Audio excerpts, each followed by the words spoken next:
Nats Chat is brought to you by Walters. Walters' 90-minute bottomless brunch can be added to the purchase of any entree for an additional $20. Bottomless options include mimosas, Bloody Marys, Trulies, and Bud Lights.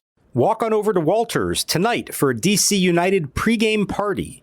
Register at waltersdc.com to receive one free old-time lager. The 0-2 on the way. Swinging a fly ball deep left field toward the corner. Chasing back Hernandez on the warning track will make the catch. Both runners tag. Arenado will score. The throw into second is cut off as Gorman advances into scoring position. So it's a sacrifice fly for Lars Nootbaar. The Cardinals back in front 5-4. Here's the 0-1. Swinging a fly ball deep right center field. Long chase Carlson. This one over his head and it's gone! It clears the right center field fence for a 3-run home run, giving the Nationals a 7-5 lead. Big fly for Josh Bell, number 14, a 3-run shot. And this crowd's going crazy on a Saturday night here at Nationals Park. And welcome to Nats Chat for Sunday, July 31st, 2022, along with MASNsports.com Nationals insider Mark Zuckerman, who is at Nationals Park. I'm Al Galdi, host of the Al Galdi podcast. We on Saturday night had one of the more eventful, competitive, exciting Nationals games this season, and the result was a Nats win, a 7-6 win over the St. Louis Cardinals at Nationals Park in Game 2 of a 3-game series. There was a lot to your National Saturday, including more in the Juan Soto situation, Erick Fedde being scratched from his scheduled start and being placed on the 15-day injured list. We'll get to all of that, but I tell you what, Mark, Saturday night, live on Fox, we had the A-Team, Kevin Burkhardt and Tom Verducci calling the game. Ken Rosenthal was at the game. The game felt like a big deal. Nats Cardinals. Nats certainly were not perfect. Who among us is? But the Nats played a good game and got themselves a nice win. And they did it, Al, before a big crowd that was really into it. 34,440. And that crowd had a couple of moments to really celebrate in a way that has not happened very often this year. And you could tell that it meant something to the players themselves, especially on Josh Bell's 3-run homer to give them the lead in the 7th. That was the kind of moment that we used to see a lot around here. We have not seen it very much the last few years. Bell certainly has not been a part of a lot of that in his 1.5 years here, and he was soaking it in. He appreciated it. I think there's a little bit of bittersweetness to all this because everybody is aware of the fact that some of the people who were involved in this win may not be here in a few more days, but they weren't going to worry about that on this night. They were going to enjoy this moment, celebrate what really was a nice win over a good team before an appreciative crowd. It was a good Saturday night at the ballpark. Yeah, if you're not old enough to remember the 2019 Nats or the 2017 Nats or the 2016 Nats or the 2014 Nats or the 2012 Nats, what we had on Saturday night, we used to have a lot with this baseball team, and hopefully we'll have the likes of what we had on Saturday night often soon enough. But yeah, number of big hits for the Nats in this game. No hit bigger than the Josh Bell home run. So Josh Bell on Saturday night, only 1 for 4, and he did strike out twice, and he did leave 5 men on base, but the one was a big one, a 3-run home run. Josh Bell in an Nats 3-run 7th, a 3-run opposite field home run to right center field for a 7-5 Nats lead, 404 feet per StatCast. This was very much a seesaw matchup, back and forth. You saw the Cardinals score 3 runs in the top of the 5th. The Nats respond with 3 runs in the bottom of the 5th. The Cardinals scored a run in the top of the 6th. The Nats came back with 3 runs in the bottom of the 7th and then held on for the win as the Cardinals scored in the top of the 8th. But yeah, it is something with Josh Bell right now because, of course, all of the talk is about Juan Soto, but Josh Bell is having a really good season.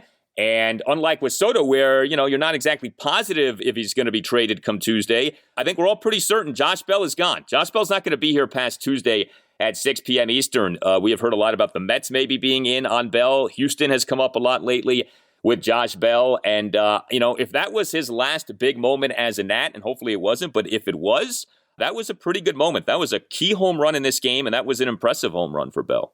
And really just a reflection of what he's done for this team for the last year and a half. Like you said, he's not every single at bat the way that Juan Soto is, and he did strike out a couple times with a chance to make a difference.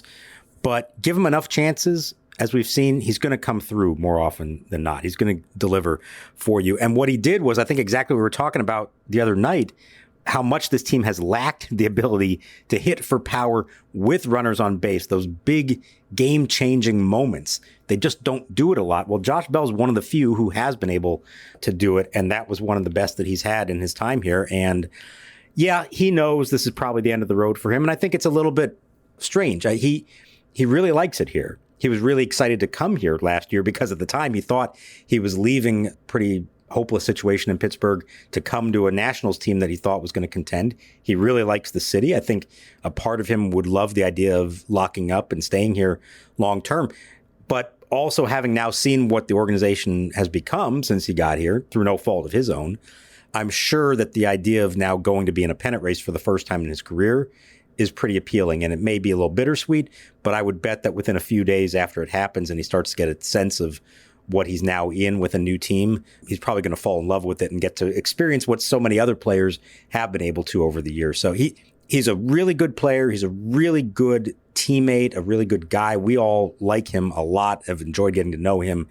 And Juan Soto's getting all the attention, but Josh Bell should be one of the biggest names available on the market this week. Yeah, and I think in most years, it would be a pretty big deal. Like, what are the Nats going to get for Josh Bell? But right now, it's like just completely dwarfed by all of the Juan Soto conversation. But, you know, I think it is really cool with Bell because he came to the Nats with the reputation for being kind of an up and down player. And the truth is, his time with the Nats has been mostly up. He got off to a really bad start, but since that bad first month and a half, whatever it was last year, he's been a really good hitter for the Nats. And it's too bad that it hasn't meant more.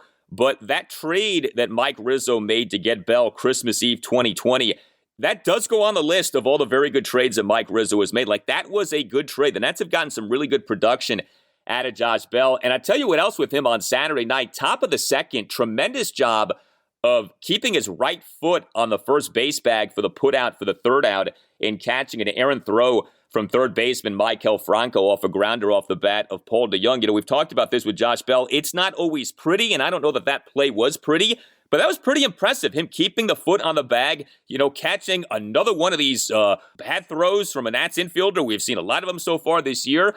You know, for style points, he gets a 10. I mean, that was quite the flop, but he made the play, and the Nats got the out and got out of that inning. It's not graceful, but he gives you everything he's got out there to try to make a play. And I give him a lot of credit for it. He has worked really hard to be better at it. He's not going to be considered a good or above average first baseman. That's just not who he's ever going to be. But he is better than he was, at least based on the reputation when he got here. He takes pride in it. That was a tremendous stretch. That was one of those that when you're watching it live, you're thinking, oh, there's no way that he actually kept his foot on the base. Like, of course he should be safe. And then you watch the replay and you realize, no, he actually did. It was just enough. It wasn't much, but it was just enough. Foot on the base, ball in the glove to get him out. And he had another really nice scoop later on the Luis Garcia play. Was one of the best plays we've seen Garcia make at all. It was too late, just by a fraction of a second, but it was a great play by Garcia and a nice scoop on the back end by Bell to make it, at least make it close. Well, another Nat who on Saturday night both homered and made an impressive defensive play, and this guy also had a rough defensive moment, was Victor Robles, who, I don't know, maybe he's becoming like Mr. Saturday Night. It was last Saturday night that Robles, in the 7-2 loss at Arizona, homered, had a bunt single, had a stolen base at that eventful game against Diamondback starter Madison Bumgarner. Here we were on this Saturday night, and Victor Robles homered again, 1 for 5 with a solo home run. He had an eventful night in the field, and then he actually ended up leaving the game due to his left hamstring cramping up. But Victor Robles, in an Nats 1-run third, 1-out solo homer to left field into the Cardinals bullpen on a 1-2 pitch to tie the game at 1. Don't look now, but Victor Robles has 3 home runs over his last 9 games. I don't know if that means anything, but it's something, and, you know, it kind of sort of validates, I guess, Victor Robles being put back in that leadoff spot. He's getting on base some. He's getting some hits some. The great defensive play that he made top of the 7th, really nice running, lunging, backhanded, falling down catch of a Dylan Carson liner in left center field for the second out. He did have a very questionable throw. I saw you note this on Twitter. 1-run 8th, throwing home on a Paul DeJong 1-out RBI sac fly that cut the Nats lead to 7-6. The 2 trailing runners for the Cardinals advanced. So St. Louis wound up with runners on second and third, 2 outs, and what had become a 1-run game. So there was that. It feels like there's always something you have to add on to when you talk about Victor Robles having had a good game, and then it's like, well, yeah, but he also did this too. There's a lot of that with him. But there have been some positives with him lately. And, the homers, look, a guy whose power had been like zapped, 3 homers over his last 9 games. You certainly take that if you're a Nats fan. It was the full Victor Robles experience again. We've had this a few times now, and there's highs with it and there are lows with it. And you just accept, I guess, that's what it's going to be. To see the power surge, that's great. Absolutely great. He took a curveball and hammered it to left field. So good for him for that. He makes great plays in center field. Absolutely. That was a big one there. And also the final out of the 8th inning to get Finnegan out of the jam that could have been all of a sudden game tied or even them trailing. He had to go a long way to retrieve that ball that was hit deep. And actually that's where he hurt the hamstring on that, chasing it down. And that's why he was slow to come up to bat in the bottom of the inning and then didn't look comfortable there at all. That's why he came out of the game. So we'll see how he's doing on Sunday morning, if he can play or if he needs a day off.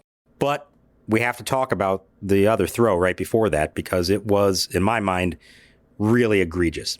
You've got 2-run game, bases loaded, 1 out, and in comes Kyle Finnegan for the exact same situation he came in Arizona a week ago and got the 2 outs on 1 pitch, the double play, and then came back to save the game of the 9th. So he was looking for the same thing this time. Unfortunately, he gave up a fly ball. Now, that's a fly ball to medium deep center field. There is no play at the plate. It's not going to happen. If it's a 1-run game, you say, okay, maybe you give it a shot. In a 2-run game, no. The only runner you should care about at all is the trailing runner. And Victor didn't even look at that. He just uncorked a throw to the plate all along. Lets the trailing runner reach third, lets the other runner reach second. It's a good thing it didn't cost them. Finnegan, to his credit, got out of the inning. But if that second run scores, it's a tie game, that is directly on Victor Robles. And it's why he can be so maddening, because you see the good stuff from him. There's no question he has the ability. He can be a great defensive center fielder as well. But he still, all these years later, has not learned the fundamental stuff like that. I don't know how many different ways they can tell that to him. If he hasn't figured it out by now, he may never figure it out. What more can they do to tell the guy, don't throw home on that play? Hit the cutoff man, keep the trailing runner from advancing. Yeah, I think we're probably past the point of him learning not to do those things. I think that's just what he is. And you have to decide as a team, are we going to live with those mistakes? Are his positives overwhelming enough to where those mistakes are worth putting up with, or aren't the positives overwhelming enough to put up with those mistakes? And the problem for Robles is the last few years, the positives have not been overwhelming enough to put up with those things. Now, lately, at least you can maybe kind of sort of argue that it's worth dealing with all of that. Are you a law firm partner looking for a better situation for your practice and a blockbuster contract worthy of Juan Soto? If so, you should call Mason Kalfas of Zenith Legal in Washington, D.C. He works with law firms and lawyers on finding the perfect match. No platoons, just superstars. Some lawyers switch firms because of conflict. Some lawyers switch firms for a better platform for their practice. And some lawyers switch firms for more money. You need the Scott Boras of legal headhunters working for you, and that's Mason. Mason will work with you to find a better fit for your practice and ultimately the best deal for you and your entire team. Call him today at 202-486-3535 or check out his website, zenithlegal.com. This is an unprecedented time in the legal market, and many top firms are looking to expand. Call Mason today. Zenith Legal also works with associates and distinguishes itself on personal service. Zenith Legal doesn't just spam resumes out to law firms. Zenith Legal talks to the right people and gets your resume in front of the decision makers who matter. Whether you are a Rainmaker partner or a mid-level associate, give Mason Kalfas at Zenith Legal a call today to accelerate your career. Call today, 202-486-3535. Here's the set of the 1-2 pitch. Swung on, hit in the air, down the right field line toward the corner. Long run, and out of the reach of the sprawling Nootbaar, and off the fence. This will score 2 runs. Cruz heads for second without a play, as Soto scores in behind Cesar Hernandez. 2 outs. 2-run double gets the Nationals to within a run. It's now St. Louis 4 and Washington 3. The Nats on Saturday night had a 3-run fifth. Included in that 3-run fifth was a big hit, an extra base hit, in fact, from Nelson Cruz. Maybe this was Nelson Cruz's final great moment for the Nats. Not that list is a lengthy one, but Nelson Cruz in the Nats 3-run fifth on Saturday night. A 2-out, 2-run opposite field double off the right field warning track on a 1-2 pitch to cut the Nats deficit to 4-3. This was just Nelson Cruz's third extra base hit, each of which has been a double since he last homered. That was on June 25th. Nelson Cruz has not hit a home run since June 25th. In case you don't have a calendar in front of you, this game on Saturday night was played on July 30th. So over a month now that Cruz hasn't homered, just 3 extra base hits since he last homered. But this hit was key, and it was funny how that 3-run fifth played out. You got the 2-out, 2-run double by Cruz on a 1-2 pitch, and then you got from Yadiel Hernandez a big 2-out RBI single up the middle on an 0-2 pitch to tie the game at 4. We talked on the last installment of the podcast how few impressive offensive games the Nats have had lately. Saturday night was a pretty impressive game. Not a lot of hits, but some real clutch hits for the Nats in this game. Yeah, it's like, where's this been? Like, this is what they've been waiting for. Nelson Cruz, go figure, a 2-out, 2-run extra base hit. Isn't that what he was supposed to be doing for them all year long? And it just has not been the case. But that was a really nice piece of hitting on his part. He took an outside fastball and drove it to right field and reached the warning track to drive in 2 runs. And then Yadiel Hernandez off a lefty going right back up the middle to drive in the run. So that was a really nice sequence of events there. And it's unfortunate it just has not happened more regularly. Outside of Soto and Bell, nobody else has been doing it for this team. And I figured this out during the course of the game because I knew that Soto and Bell have been such a big part of it. Here's just how big a part of the lineup those two have been. Juan Soto and Josh Bell have accounted for this year 23% of the team's hits, 28% of their runs, 42% of their walks, and 43% of their home runs from those two guys. Now, here's the scary thing, is try to imagine what this lineup might look like 3 days from now if neither one of them is still here. Try not to think about that because it's not pretty. In the meantime, just celebrate and enjoy what you get from them because they are this lineup. They got it from some other guys in this game. Hallelujah. That was great. But this lineup only goes as far as Juan Soto and Josh Bell take them.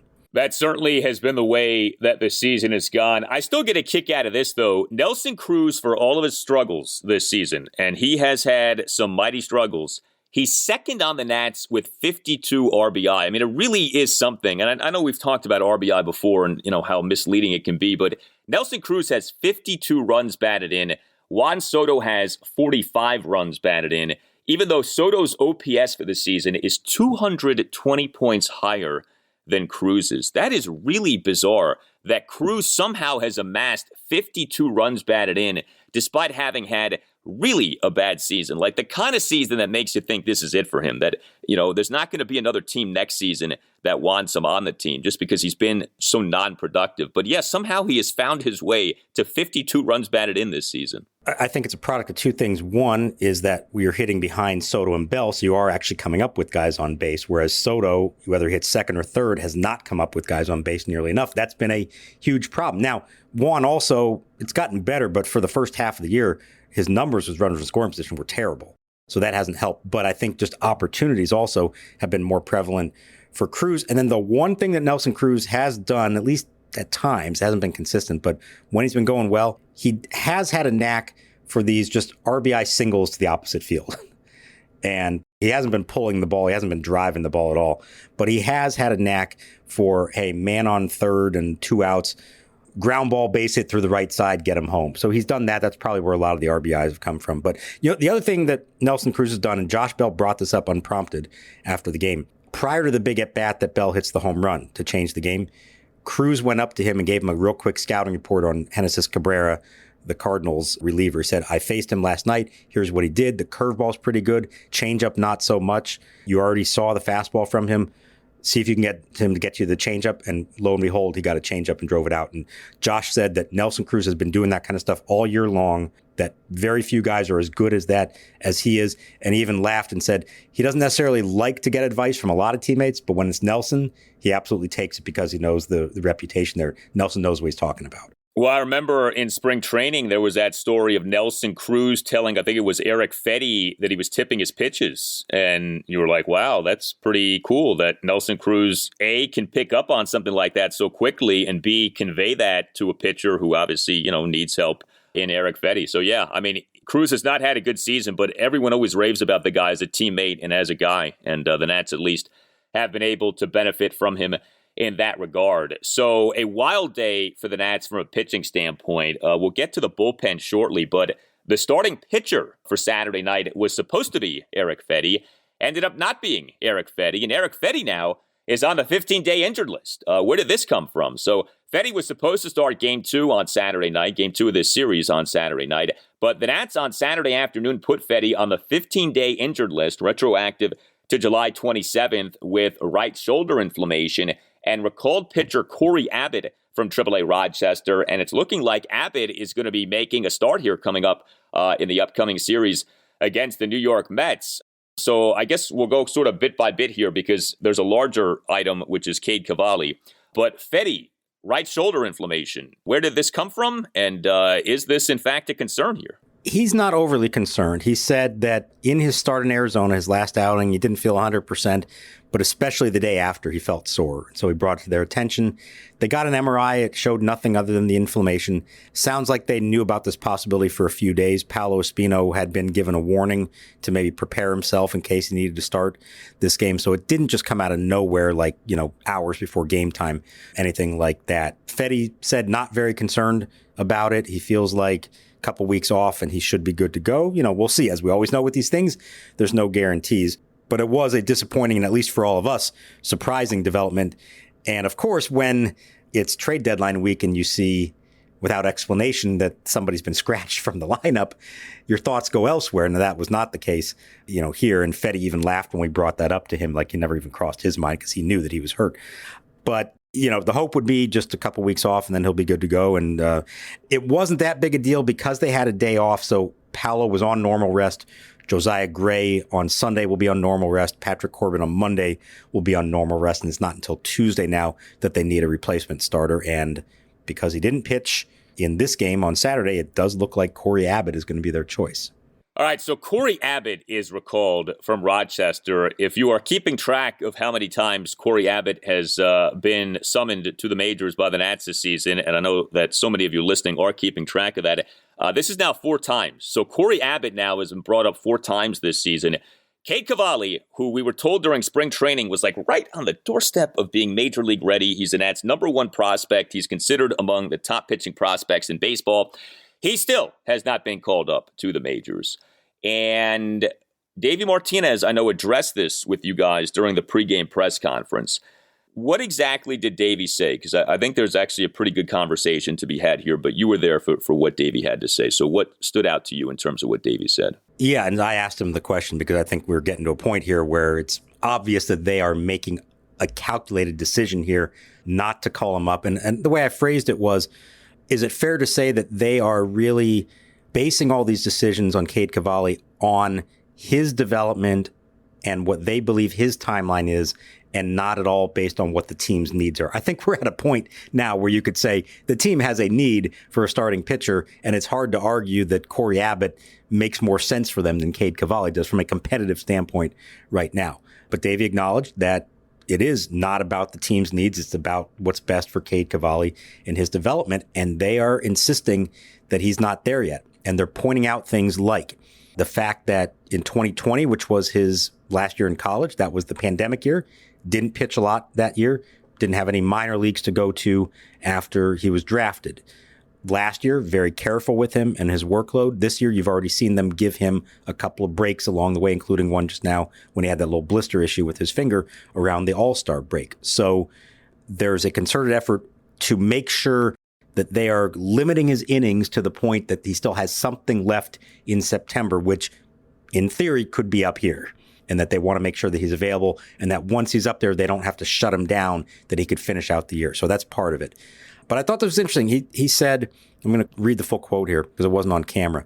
There's no one that wants him here more than Mike Rizzo and myself, because I know when he does get here, he's going to help us. But we've got to be smart about it. And I think Riz has done a great job of holding him back, because there have been times when he's been really good. We sit down and say, oh man, this could be the time. But then we sit down and say, what's best for Cade right now? And that's to continue to let him develop. He's going to be here. He'll be here soon, but we've got to stay strong and not try to push him up here. Just continue to let him develop, get stronger.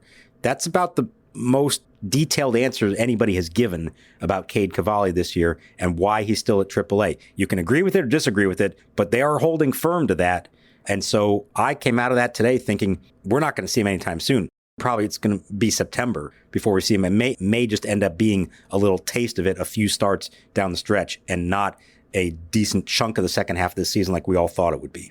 Yeah, so I have two very different reactions to what's going on with Cade Cavalli right now. The first one is I respect the heck out of what the Nats are doing here. They are behaving with extreme discipline, which I think is good. They are not letting their mess of a major league team govern how they handle Cavalli. And they truly believe that now is not the time for Cavalli. And so they are keeping him at AAA Rochester when the easy thing to do would have been to have called him up really weeks ago now. So I respect that. I do. I think there's something to be said for you believe in a process, you hold true to your principles, and you adhere to how you think things should be. And hopefully you're rewarded for doing that. But I think there's a lot to be said for that. So I respect Mike Rizzo in that regard. On the flip side, though, and at the same time, I think it's really disappointing that Cavalli's not up yet. And I think that that's an indictment of where he's at in his development. And I think that that is a reflection of a very uneven season that he has had for Rochester. He got off to a bad start. He since then has been up and down. Now, lately, he's been more good than bad. Cavalli in the month of July, over 3 outings, 15 2/3 scoreless innings with 16 strikeouts. So you like that. But, his June wasn't very good. His overall season numbers at Rochester have not been very good. If you look at some of the top pitching prospects in baseball, you see a good number of them have these seasons that scream that they're ready, dominant numbers, one good outing after another. You have not had that with Cade Cavalli so far this year. And it's kind of odd because he last season pitched at 3 different levels of the minors, and he was excellent at the first 2. And then he struggled at Rochester, but that was over a small sample size, so I don't think anybody read too much into that. But when you add that onto what has happened with him this season, the truth of the matter is he has not been very good at AAA. He hasn't been awful, but he has not been great. He has not been dominant. He has not done as you would want one of the top pitching prospects in the sport to have done. And especially off again what Davey Martinez said a few months ago during spring training of, making it sound like, first of all, there was a period of time, remember, and we talked about it, could Cavalli break camp with the Nats, right? Things were starting to look like maybe that was going to happen. And of course, it ended up not happening. And here we are now about to go into the month of August, and it doesn't look like he's coming up anytime soon. I don't know how you dress this up in any way other than this is disappointing, and this does not speak well for where they think Cavalli is at. It doesn't mean that he's a lost cause. It doesn't mean that this discipline being shown by the Nats won't be rewarded. But if you're being honest about things here, I don't know how you can in any way frame this as great news. It looks like Cavalli is going to become what we want him to become. No, right now it sounds like he's kind of stagnating a little bit at AAA. So, yeah, I think a couple things to keep in mind here, and we're all guilty of maybe not paying attention to these facts prior to this point. Number one is that he is not a Steven Strasburg.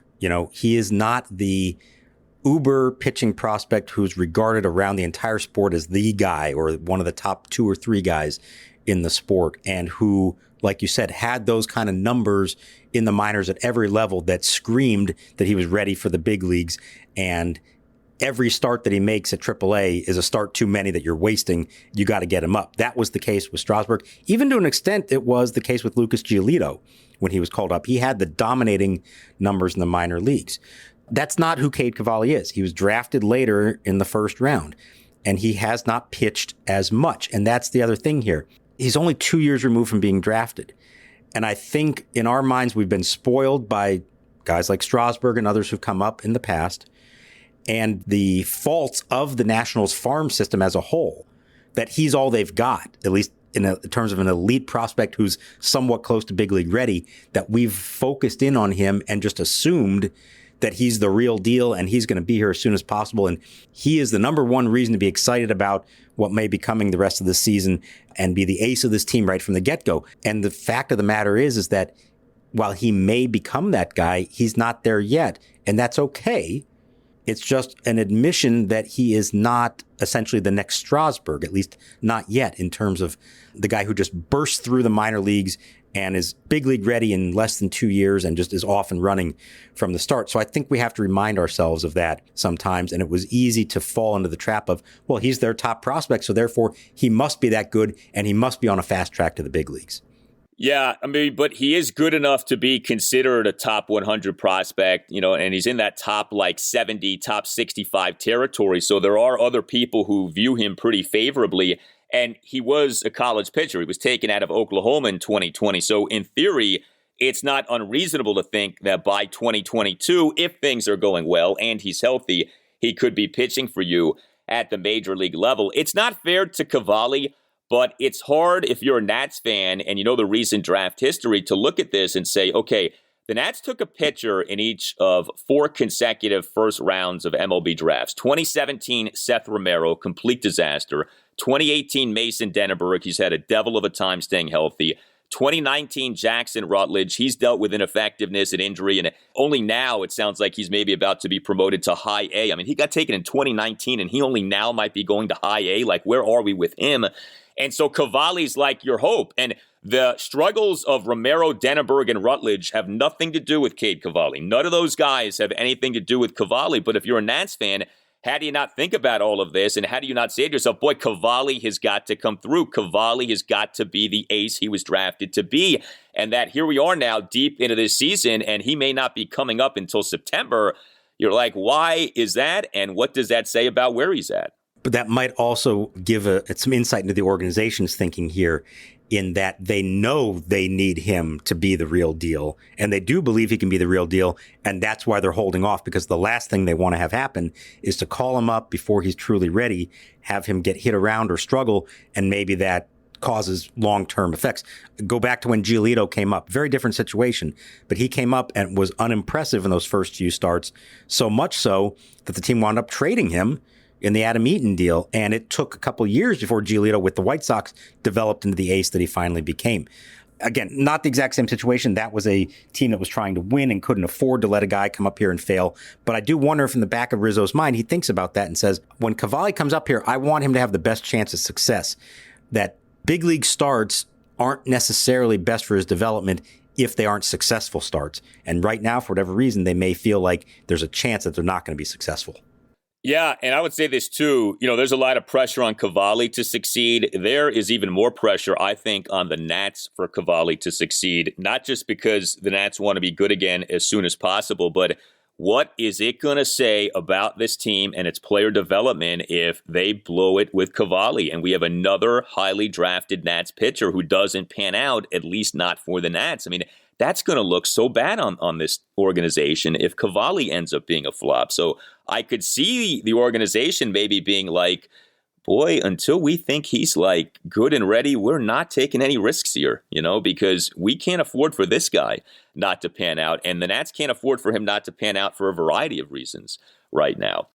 So Cory Abbott for now is at the major league level for the Nats. Paolo Espino was an Nats starting pitcher in this 7-6 win over the Cardinals at Nationals Park on Saturday night. 4 runs in 4 2/3 innings. He allowed just 1 run through 4 innings, but he in the top of the 5th allowed 3 runs on a homer, 3 singles, and an RBI sac fly. Tough spot for Paolo to be kind of, thrust into this outing on Saturday night on short notice, although this is kind of what Paolo Espino is here for. And then we got the Nats bullpen in this game on Saturday night. And, this wasn't necessarily like another one of these dominant outings from the bullpen, but you certainly had some really impressive work by multiple Nats relievers in this game. So 2 guys struggled, Andres Machado and Carl Edwards Jr. Machado was charged with 1 run, got just 1 out.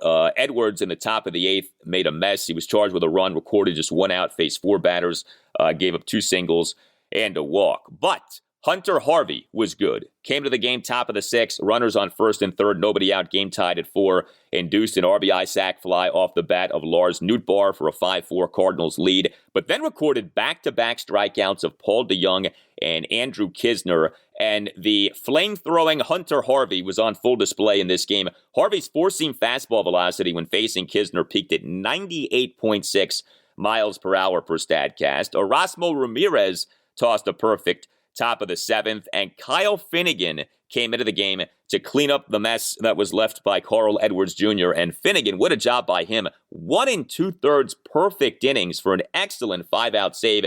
Comes into the game top of the 8th, bases loaded, 1 out, Nats up 7-5, induces a 1-out RBI sac fly off the bat of Paul DeYoung to cut the Nats lead to 7-6. And then Finnegan gets a pinch-hitting Brendan Donovan to fly out for the 3rd out, and then Finnegan tosses a perfect top of the 9th. We have said this with Finnegan. He's not always on. He isn't.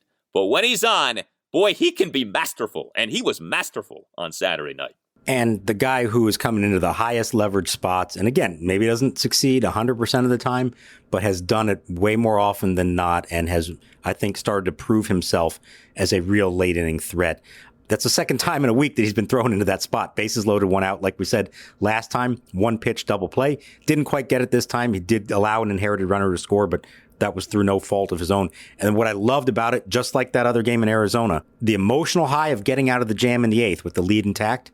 And then he comes back in the 9th, and there was no drama. Bam, bam, bam, 1, 2, 3, because the Cardinals had the meat of the order coming up. If anybody got on base, he was going to have to face Goldschmidt and Arenado, and he never had to face them because they were stuck in the on-deck circle, and he went 1, 2, 3 against their number 9, 1 and 2 hitters. So big time save from him. We haven't talked about him a lot, but I do think there's going to be some interest from teams in Kyle Finnegan, who's got 3 years of control. We'll see. This is this interesting debate. If you're Mike Rizzo, do you hang on to a guy who looks like he could be a big part of your bullpen for several more years, who's still cost effective, or do you cash in while he's hot and maybe get something of consequence for him because teams do need relievers this time of year? They got about less than 72 hours now to make that decision, but I don't want to shortchange that as much as we talk about Soto and Bell. I think Finnegan, everybody except for those two, could probably bring the most back in a trade right now because of the control and the fact that teams do prioritize relievers this time of year.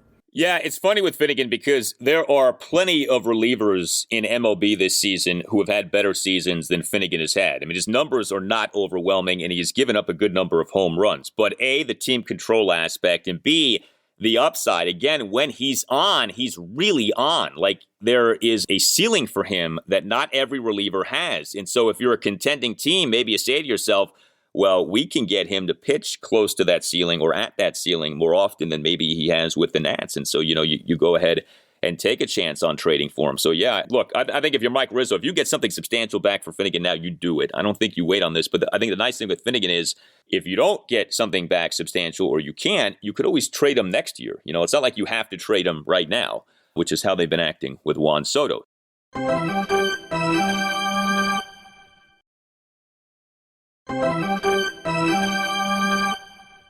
You've been a National your whole career. You won a World Series with the Nationals. How difficult would it be for you to leave Washington? It would have been pretty tough because I always see myself in a good spot here. I feel good at the city, at bringing a championship here. But it's like I say, I'm a winning player, and I will do anything to win.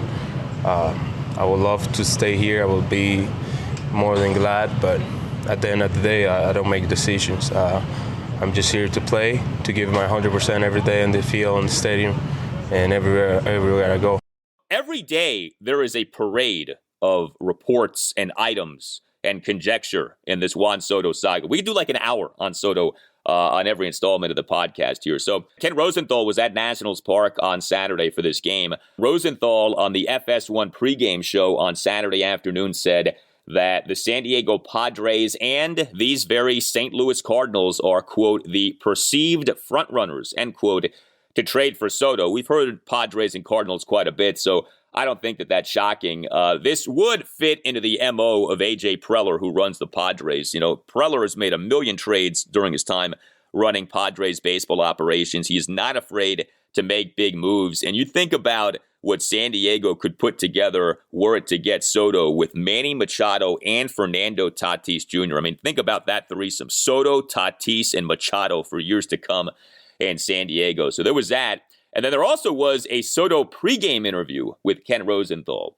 And said Soto regarding staying with the Nats, quote, I would love to stay here. I would be more than glad, but at the end of the day, I don't make decisions, end quote. Okay, fine. But what was also notable about the interview was that Soto kept emphasizing winning. If you watch the interview, you can find it online. Soto talked about being, quote, a winning player, end quote, said that he would, quote, love to win. And I just want to see the chance that where we can win and how we can win, end quote. I know this has come up, that Soto wants to see if the Nats are going to be a winning team anytime soon. You're not going to see that anytime soon. That's part of the problem here for the Nats. This thing about winning, though, because we've heard athletes say this a lot over the years, and, there's a school of thought that says it's always about the money. It's never about anything other than the money. What do you think with Soto? Do you think winning matters? I'm sure it matters to a degree, but do you think winning is truly a big factor here? Or do you really think it's just about the money? And if the Nats made him an offer he couldn't refuse, he wouldn't refuse that offer. I think the winning is a big part of it. And I say it for a couple of reasons here.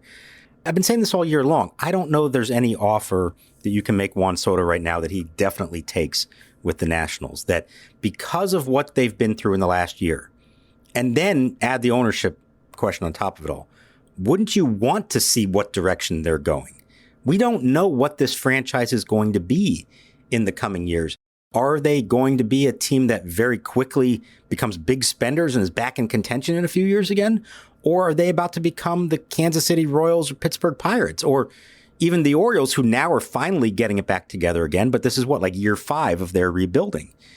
And if deep down Juan Soto knew that that's how long it's going to take, I don't know that there is a figure that he would say yes to, because he also knows, and he's been advised well by Scott Boras on this front, that if he just waits it out, he's going to get his money anyways. And why not take that money from a more obviously successful situation, which could be the case in a few years. Now, that may be here if he waits it out. He may see that it's working here and they offer the money and have a team that's getting ready to win again, and that is appealing to him. But at this moment, it's not. And just think about this. He's such a unique case because he comes up as a 19-year-old in 2018 on a team that's trying to win, had highest of expectations. They didn't win that year, but the expectation was they were going to win. Then in his next full first season in the big leagues, they win the World Series, and he's a huge part of it. And then for 2 years after that, he's on a team that at least goes into the season expecting to win with star power all around him. And now this year, for the first time, he's on a team that knew it wasn't going to win and did not have anything close to resembling the talent that he was used to before. This is all he's ever known. So I can see why for him, even more so than other players, the idea of being with a winning organization matters a lot. Yes, it is the money, but ultimately I think he's going to get the money from somewhere. So why take it right now from a team that he doesn't know for sure is going to win if he can wait it out and know for sure that he's either going to get it from this team or from someone else? I always wonder, though, in these situations, what I will call, for those of you who are WWF fans, the Ted DiBiase principle. Everybody has a price. Everyone, to me, has a number. So, let's just get crazy. Let's say the Nats, instead of offering 15 for $440, offered them 15 for $600. They offered him $40 million per year. Would he turn that down? Would he really turn down a $600 million contract extension?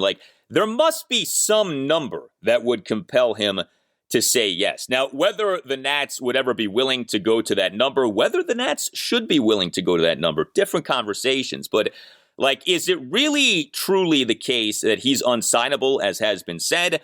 Or is it just that his number is sky high, but if someone meets that number, he's willing to do it? If the Nats' next owner, assuming that there is a next owner, is a Steve Cohen type, someone who does not care about spending, and offers him a contract extension number that starts with a 5 or maybe even a 6, who knows, would he really turn that down? And maybe the answer is yes. We don't know. But I always wonder about that.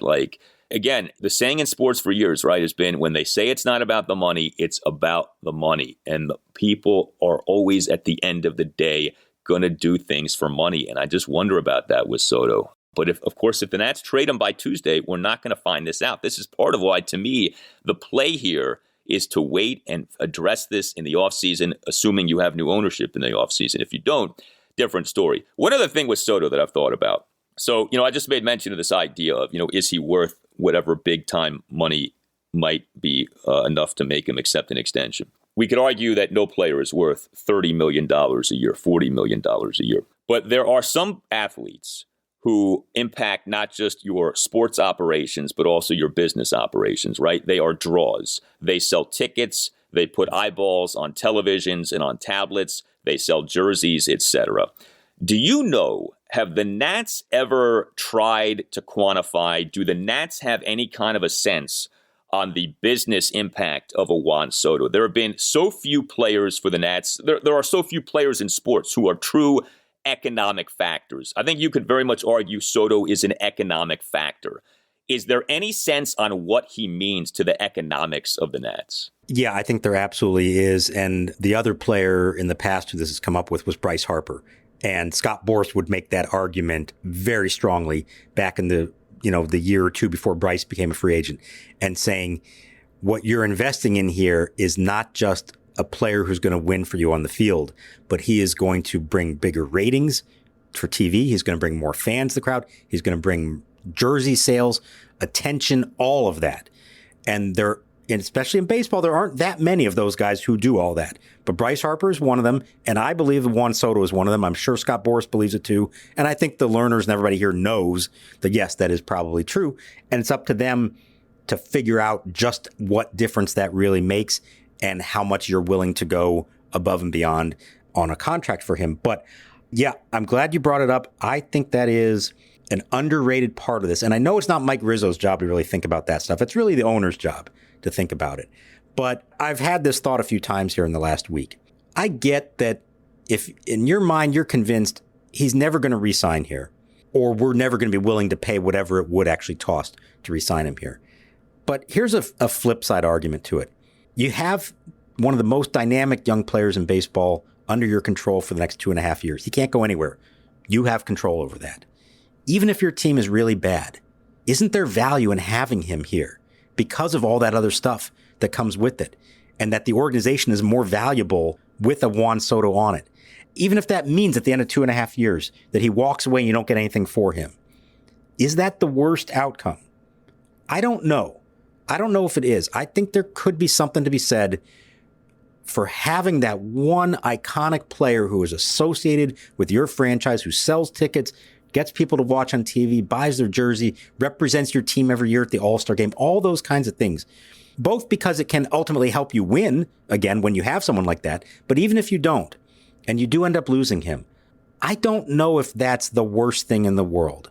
Yeah, trading him, maybe you get some players who make a difference in the end, but you don't know what they're going to become.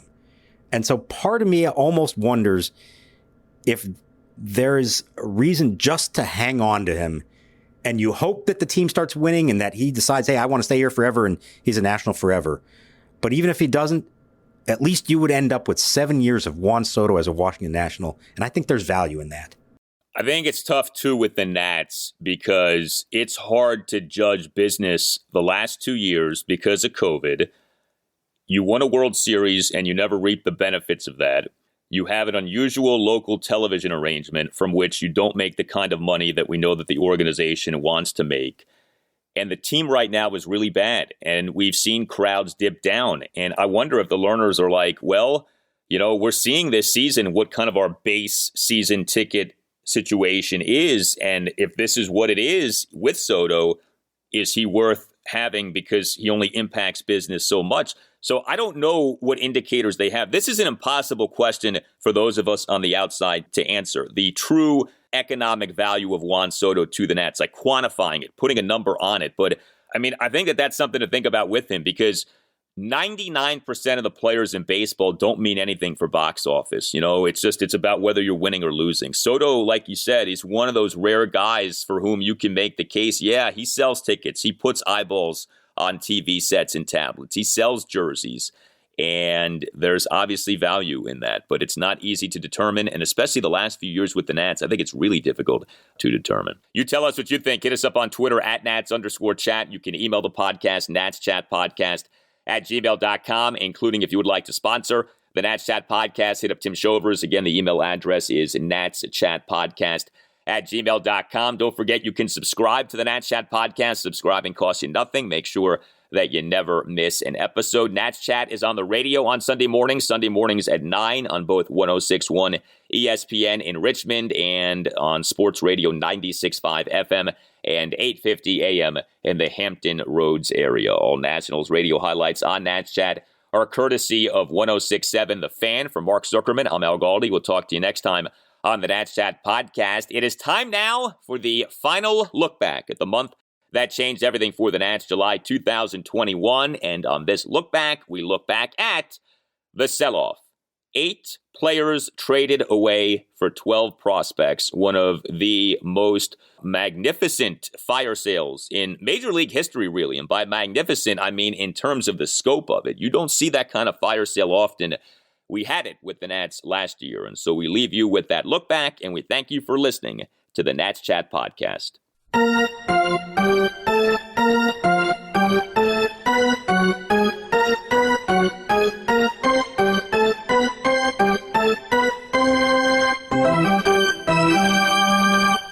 Friday ends up being the day on which one of the all-time sell-offs comes to its culmination. And I want to again applaud the Nats for what they have done. I know a lot of Nats fans are not happy.